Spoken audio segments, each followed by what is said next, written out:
Coming up today here on the Raiders Report, a Raiders-Steelers Week 6 preview and my keys to victory for the Silver and Black. Then I'm going to tell you how to turn $20 into $210 with my Prize Picks lineup. Then chat sports predictions around this matchup. But here's the thing. I need the entire nation to pull up to this one. We are currently at 177,000 subs. We need 438 to get to 178. I'm going to make y'all a deal. If we get to 178,000 subs by kickoff, I'm going to do a special jersey giveaway for this game day during our watch party. And for those that don't know, maybe some of the ins and outs around chat sports, the Raiders Report for years was the number one channel here at Chat Sports in the Power Rankings, and now we are number 2. We have a show. It's called Steelers Talk, and they've been talking a lot of smack. I went through and I looked at one of Sperry's shows, and this is what he said.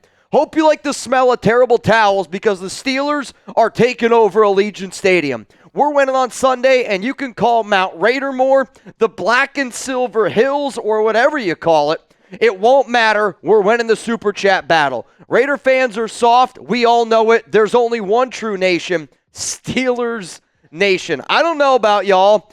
That whole thing, not only the Black and Silver Hills, not only the only one nation, and you know what? Y'all can take over Allegiant, but I know this. The nation's going to show up on Sunday, and I need y'all to show up on Sunday. Make sure you're subscribed, bring those drinking pants, and let's take back the number 1 spot here at Chat Sports.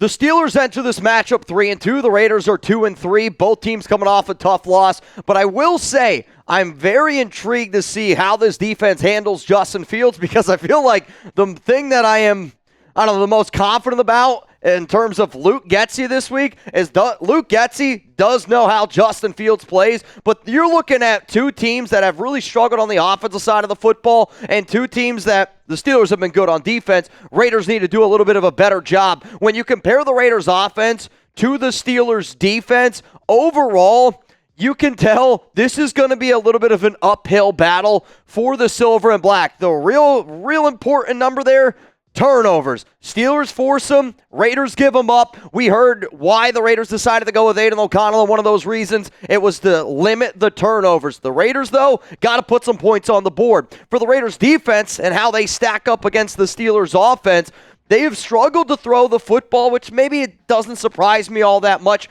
They go with Justin Fields. They're really trying to control that clock, lean on their defense. If the Raiders want to win this football game, you need to protect the football. You need to get after Justin Fields. And man, oh man, force them, if they get into the red zone, to kick some field goals. So, coming up here on the show, we're going to go through and we're going to give you everything that you need to know about this matchup, but we are an interactive YouTube channel. And I always ask questions because this show, this company is built on the backs of Nation. It's built on the backs of all these NFL fans. This is going to be the pinned comment here. So from a scale from 1 to 10, 1 being you're not confident at all, 10, the Raiders are guaranteed to win. What is your confidence level in the Raiders to beat the Steelers on Sunday? My answer after this YouTube ad break.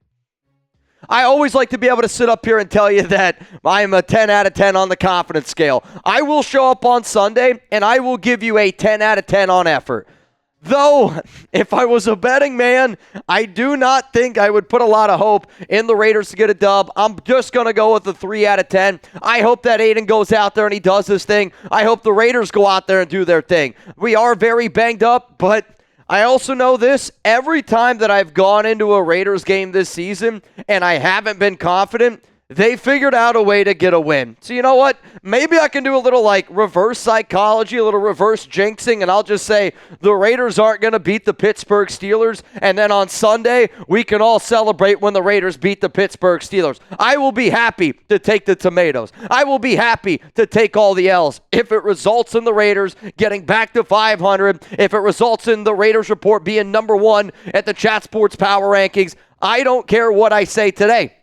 I care about the Raiders winning here on Sunday. So this is a very intriguing game, and I think when you see how many Steelers fans there's going to be at Allegiant Stadium, I hope if you're going to the game, you're going to be loud, you're going to be proud, because it's 56% right now is looking like it's going to end up being those Steelers fans. I got my keys to victory coming up here in just a moment, but I hope that you guys are staying tuned, because I'm going to give you my Prize Picks right now. And if you don't know what Prize Picks is, then man, oh man, you need to wake the hell up. I love Prize Picks. Chugs loves Prize Picks, and I think everybody should give them a shot. Prize Picks is the best place to get real money sports action. With over 10 million members and billions of dollars in award winnings, Prize Picks has made daily fantasy sports accessible to all. You just pick more or less on at least 2 players for a shot to win up to 100 times your cash. Run your game all season long on Prize Picks. Sign up today. Get $50 instantly when you play $5. You don't even need to win to receive the $50 bonus. It's guaranteed. PrizePicks also offers weekly promotions that can lead to big payouts like Taco Tuesday. Each Tuesday, PrizePicks discounts select player projections up to 25% to provide even more value for your lineups. You can now win up to 100 times your money on PrizePicks with as little as 4 correct picks. PrizePicks is the best way to get action on sports in over 30 states, including California, Florida, Georgia, and Texas. Speaking of everyone in Florida, hopefully y'all are doing okay down there. PrizePicks is the only real money daily fantasy platform with an injury insurance policy, so your lineups stay in play even if one of your players gets injured. If your player leaves in the first half and doesn't return, PrizePicks keeps your lineup live. So here's my lineup that I think right now the nation should get used to or go out and use more or less. I'm going a lot of mores. You know why? Because F it, I'm at that point of the season, and that's what I'm going to do. This is a $20 lineup to win $210. I took Trey Tucker, the demon pick, on more. We know Aidan O'Connell loves to look for Trey. Brock Bowers, give me the more on 53.5 receiving yards. Aidan O'Connell, if he throws 1 touchdown, you're good. And then Daniel Carlson, 6.5 fantasy points. So essentially 1 extra point, 2 field goals. If all that happens, I'm turning 20 into 210. So if you like that, or there's other ones that you can go look at as well. There's a tons and tons. Like there's one Aidan O'Connell for 181.5 passing yards. If you like that, download the PrizePicks app today. Use code CLNS to get $50 instantly after you play your first $5 lineup. PrizePicks, run your game. So here we go. Let's get into some of my keys to victory here for the silver and black. And for a lot of the people that have been watching our preview shows all season long, I think you'll realize how accurate our keys to victory have been. The first one, and this is a no shit, Mitch, no shit to everyone out there.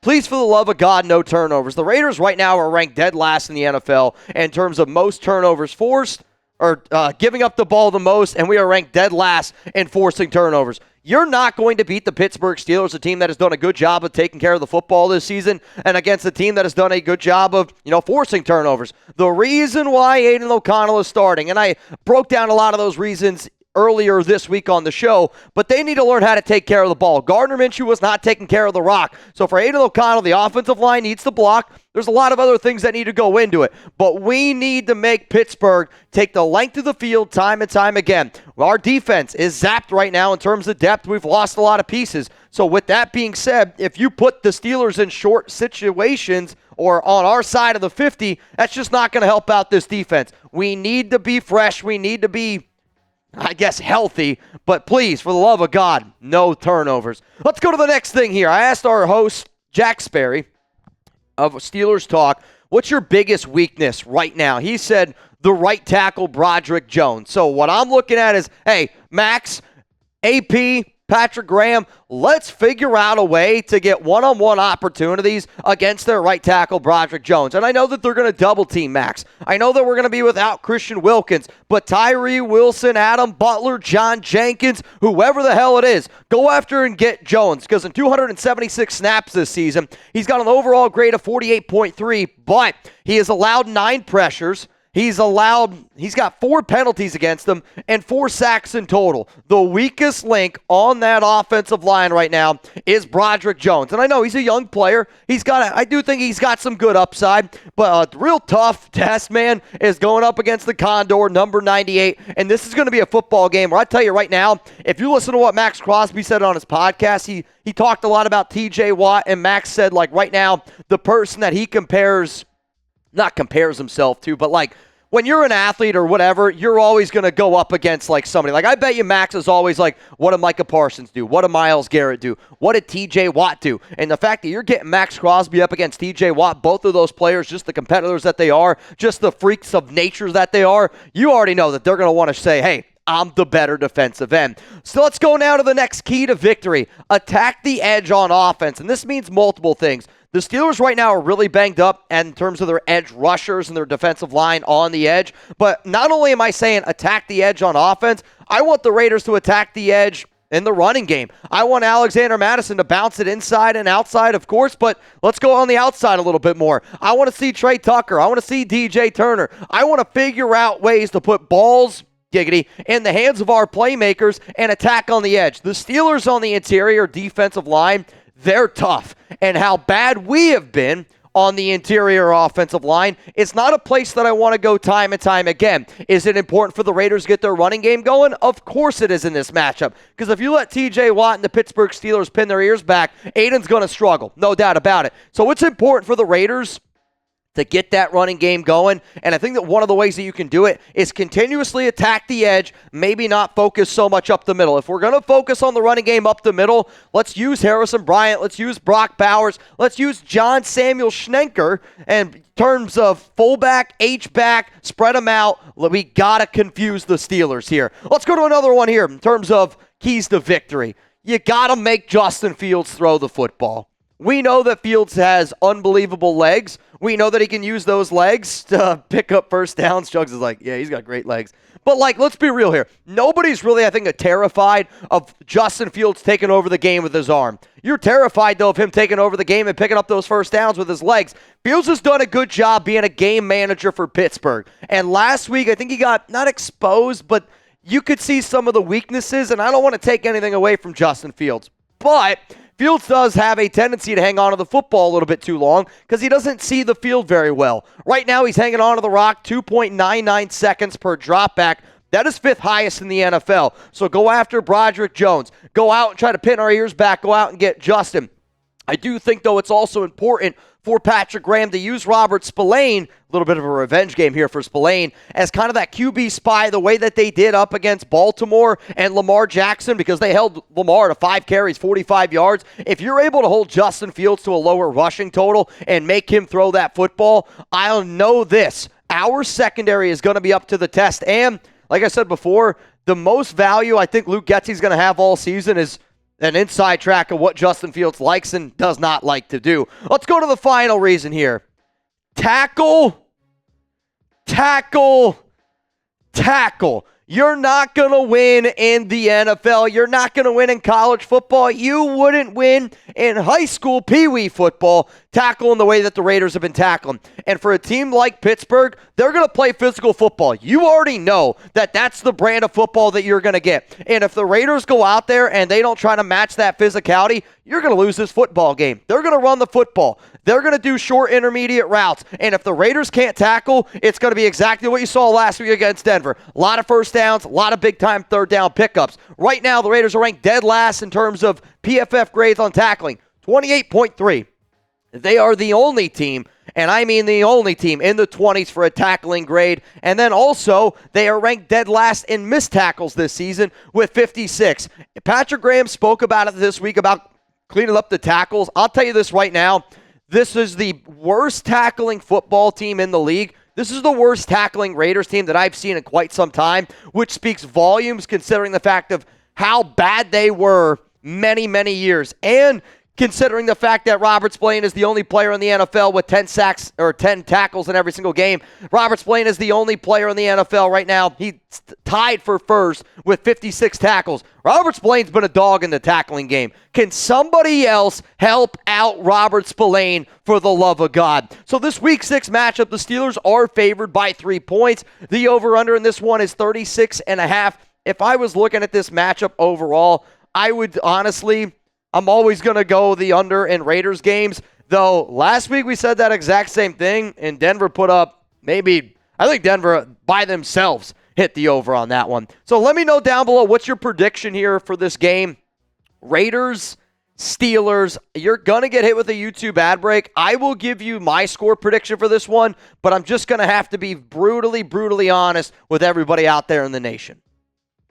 My mind said 24-20 Steelers. My heart, though, right? And this is how I'm going to have to do this for the rest of the season. My mind, 24-20 Pittsburgh. My heart, though, where if I was showing up to a game and every time I do this show, you always want the Raiders to win. And if somebody looked at you and said, hey, no, you have to put money where your mouth is on the Raiders to win this football game, what's the score? If that's the case, I'm going 16-13. Raiders get a dub. Not going to be an easy win, but I want Aidan O'Connell to go out there and do his thing. But I also know if you want to get into a slugfest, I don't think that the Raiders have the offense in order to do it. Maybe I'm wrong, but I also know that the Raiders were not picked by a single person here at Chat Sports for the first time this entire season. Chat Sports predictions. Actually, that's not true. The last time that you saw a board like this, the Baltimore Ravens game. And we all know what happened in that game. Take a screenshot, tag me on IG, tag me on Twitter, because I know this.